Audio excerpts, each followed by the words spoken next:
C'est au départ le vice-consul du Sénégal à Lyon qui m'a dit tu sais, il faudrait faire quelque chose dans le domaine médical.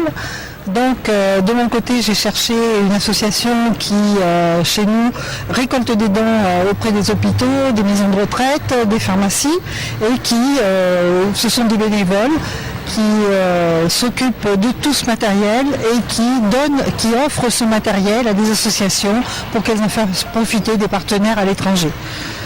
Donc nous, comme on travaille beaucoup sur la commune de Sandiara, on a souhaité partager le conteneur, il y avait quand même 60 mètres cubes de matériel, entre Sandiara et un dispensaire à Thiès, puisque le vice-consul est originaire de Thiès et au départ c'était convenu que l'on aiderait aussi le dispensaire de Thiès.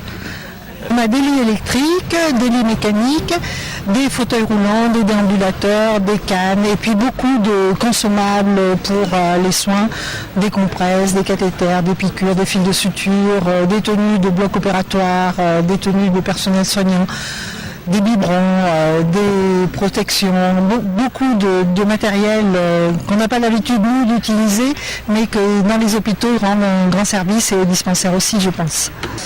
Alors, pour vous donner un exemple, un lit électrique tel qu'on a offert, c'est 1600 €, donc c'est un peu plus d'1 million. Chez vous, il y en a quand même 11. Il y a 10 lits mécaniques, c'est à peu près 6 000 francs, enfin 600 000 le lit. On a des fauteuils roulants qui sont entre 200 et 400 000 selon les fauteuils. Il y a des déambulateurs, ça coûte 300 €, donc c'est 1500, enfin 150 000 ou 180 000. Excusez-moi pour la translation des chiffres. Voilà. Donc il y a quand même une valeur très très importante dans ce conteneur et je pense qu'on n'est pas loin de 6 à 7 millions de francs CFA. La grosse difficulté qu'on a pour acheminer les containers et l'aide médicale, il n'y a pas de médicaments, mais pour acheminer les containers, c'est toutes les difficultés administratives que l'on rencontre quand notre container arrive et qu'il faut le sortir du port. Et là, c'est un petit peu décourageant pour nous.